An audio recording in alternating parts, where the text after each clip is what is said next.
Hello and welcome to the second episode of the Mikkel Frost Show. That's right, this is the second episode.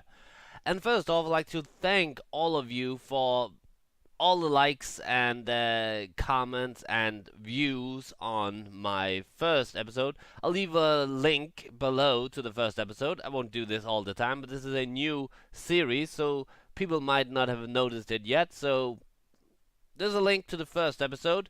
It's not necessary to watch, but that one to watch this. But you can go back and watch it. Link it below. But yeah, thank you for all the likes. I think this is my one of my most the first video was one of my most successful videos to date.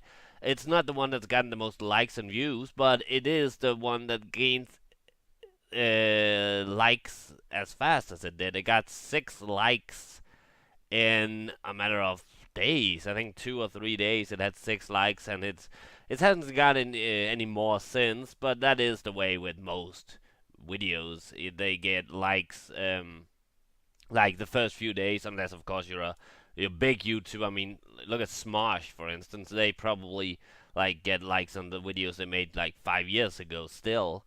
But I'm not that big yet. But just give it time.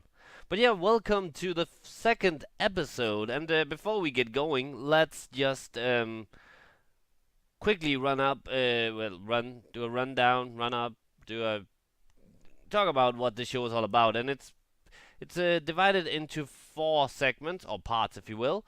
First one is current games, where I talk about all the games I'm playing off channel, the games that I'm playing just for myself and not on my channel. Then I'm talking about up close and personal, where I talk about myself, talk about an interest, talk about a hobby of mine, talk about an experience of mine, stuff like that. Something a little more personal into to myself. It's last time I talked about my love for movies. Next segment is called Movie of the Week, and that pretty much says itself. Pretty much is self-explanatory. Is that the right word? I don't know. But pretty much, I take a movie that I've seen within the last week, from Monday to Monday. I'm recording this Monday, and recommend that movie. And last is the spotlight, where I talk about other YouTube channels, and this might be a bigger channel, a small channel, famous, non-famous, and stuff like that. And I am still a koala in a suit, because koalas are telepathic and they control the weather. But yeah, let's just get started to current games. Now, I'm still playing Star Trek Online. I haven't really gotten any further than that. I think maybe I'm at level 12. I can't really remember. Call of Duty 2, still playing it. I think I'm going to finish it within the next week, which I think I said last week as well. Kind of died out a bit, but I did get through the British campaign. Now, I actually started. Excuse me. I actually started and completed another game. It was a game called Ignimatis: The Ghosts of Maple Creek, and it was published by Big Fish. For those of you unfamiliar with Big Fish games, they make mostly click and point and click adventure games with a kind of special thing that they are well known for, which is called hidden object gaming, whereas you get a big screen of different objects, and you have to find certain objects among them to find a clue. It also has like normal adventure game puzzles and stuff like that. Really awesome game. The Ghost of Maple Creek, where you have to solve a mystery of a place called Maple Creek. But yeah, I started it and completed it within 2 days. But to be honest, I did play almost like 2 or 3 hours each day, because it's a really, really addictive game. I never played any of the Big Fish games before. I think I might have played a little bit of one at a friend's house, but this is the first time I ever played one on my own and completed one. And I already started another one called Fear for Sale: Mystery of McEnroy Manor, which is an older one, so but still seems very, very fun. I'll leave a link below to Big Fish Games. They seem to have a lot of games. They're not really that expensive, so go check it out. Really fun adventure game. So if you're a big fan of the adventure game genre, I would recommend them because it's kind of casual gaming, but a little more challenging still. Other than that, I have been playing a lot of Minecraft because the 1.7 update has been released. Actually, the 1.7.2 update has been released, and I have been starting a new world and been messing around with that. It's been really, really fun, taking up a lot of time. And I think that I'm going to enjoy a lot of the new biomes and stuff like that. But yeah, let's get out of the studio. Let's get into first person view. And as you can see, I did some changes to the village. You can see a building back there, over there. And let's actually just get up that one. There. Okay, now I can point the building over there. But let's first check out this building. This building was here in the last episode as well, but I've changed it a bit. First of all these were normal cobblestone. I changed it to stone brick. There wasn't a stair here before. I did that. There wasn't a door. And also I painted carpet, and this guy seems to really enjoy it. You like it? You like it? Huh? You like it? What do you have to sell? 31 papers for an emerald? Mojang, we need better trades. Yeah, he nodded. He agrees. Let's just leave him alone. Sorry for just barging into your house, sir. I apologize. But yeah, the other thing that I've built has something to do with my up close and personal. They always have. That guy is still... Oh god, there's a party going on. Are they kissing? They really do take the drive-in experience to full. Oh, they're actually far away from each other. It's just, oh, that's kind of weird. I guess that was no. I guess they just moved. Okay, but yeah, this is my new building, and this is an arcade. It doesn't look like an arcade, but let's go in, and you can see we got some games in here. We have a kill the creeper type game. And we have this is more like an art game kind of thing. This is one of those where you're supposed to like get a thingamajig, you know, when you can, one with the claw machines and things. And we have a basketball game. Let's just take one basketball, just one, and you have to stand on the yellow wool. It's actually not that. Oh, actually, maybe it is. Maybe it can't be done. I haven't actually tested it out. Guess you can... And it went in. No, it didn't. Come on. Come on. Yeah! Did it go in? Oh, I'm trying to... Yes, it did. So awesome. This is a basketball game. We have some lights here. And this is a change machine. As you can see, I got a gold nugget. But this is my arcade. This is a kind of... poster devoted to Custer's Revenge. It's a poster from Custer's Revenge, one of the best games ever. No, not really. But yeah, this is my little arcade, and it appears it's turned night while I've been in here. Well, that's okay. I am on peaceful. But yeah, I built an arcade because one of the things, the thing that I'm talking about today on my up close and personal, which you might already have guessed from the title of the video, is my gaming history. Let's actually do this. How I got introduced to gaming and how it evolved through the years. And well, the first gaming machine I ever had was actually a Pong machine. That's right, a Pong machine. You all know Pong. You got two sticks, kind of things, two things, and out on each side, and a ball, and you have to. It's kind of ping pong like, and this was a Pong machine. The joysticks was actually just like you could turn on, kind of turning knobs, and the thing would go up and down, and there was actually three different games. There was tennis, which was the normal pong. There was hockey, which means that each player had two different to control, and then there was squash, where you just bounced it up against a wall. That was the first machine I ever had, and that was quite enjoyable. After that, I moved on to the Atari 2600. I think it might have been the Atari 2600 Junior, but it was actually pretty much the same machine, just a new design, but it was the same games and the same. The inside of the machine was pretty much the same, and I had a lot of cool games for that one. I had the original Mario Brothers. I had Centipede and Millipede, both of them pretty much the same. I had Asteroids, classic game.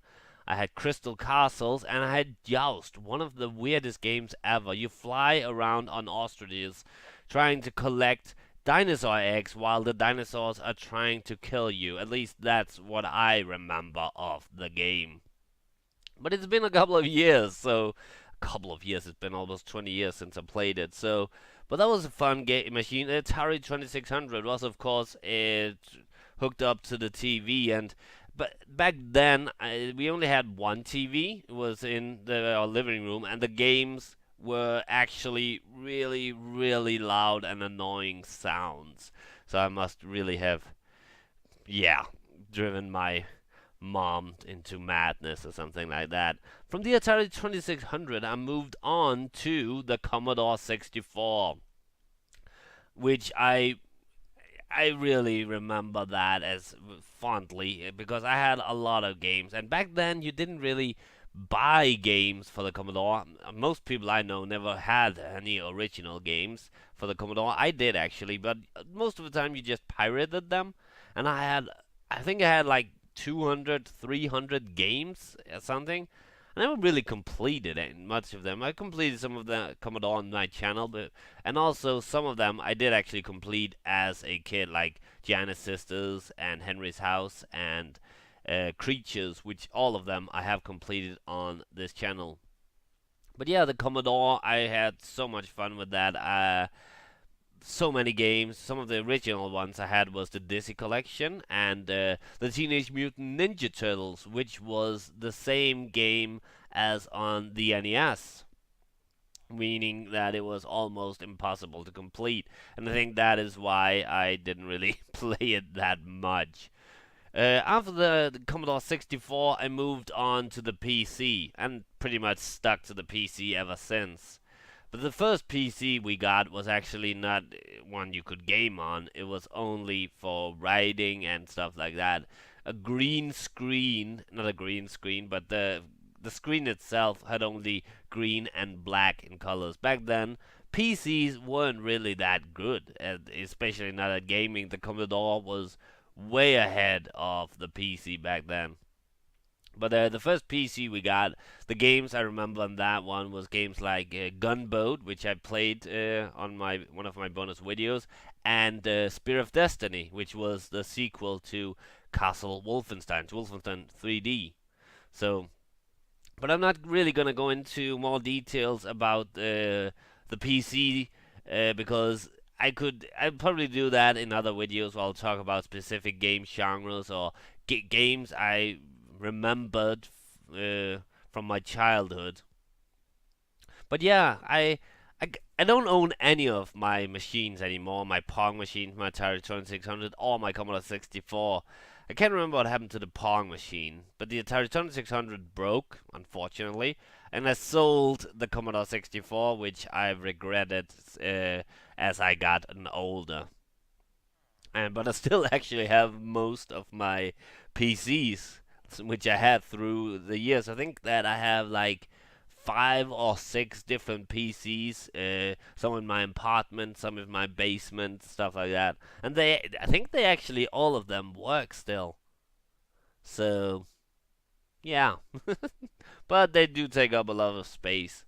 But I just have a hard time throwing things out. But yeah, that was my up close and personal for this week. It's not really that personal, but it is something about me and my gaming history. Let's get back into first person and leave the arcade. It's nighttime. As you can see, we're still here. Go home, sir. The cinema is closed. Look, everybody else has gone into their homes. This guy is stuck in that minecart forever. He doesn't look pleased. Let's actually check in on the villagers. You know, you have more room in back. Let's see if there's still a guy inside this house. Well, that guy left. This is the best house. It's the smallest, but it got carpet. Oh, I can't. God damn it. I want to go down the stairs. Okay, maybe it'll be easier if I... Yeah, it did. Still got my gold nugget. I'm gonna go over here.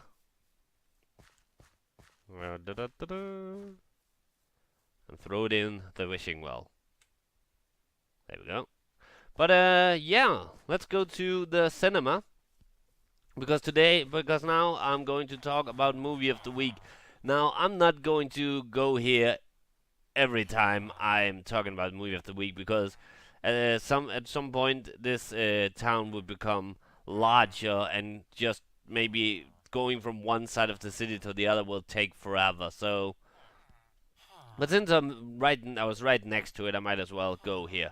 Now, I haven't actually seen that many movies during the last week. I think I saw 2 or 3, maybe 4 movies. So picking a movie of the week wasn't really that hard. But even if I had seen like 20 movies, which isn't at all unrealistic, it's happened before. But even if I've seen like 20 movies, this one would probably still have been the movie of the week. Look at that beautiful sunset. I mean, sunrise. Sorry. Hey, villager, look at the sunrise. Look at the sunrise. Okay. But yeah, movie of the week is a movie from 1949. It's called The Third Man. It's a film noir directed by Carol Reed and starring Orson Welles, among others. And that guy over there is checking out the church. Nice building.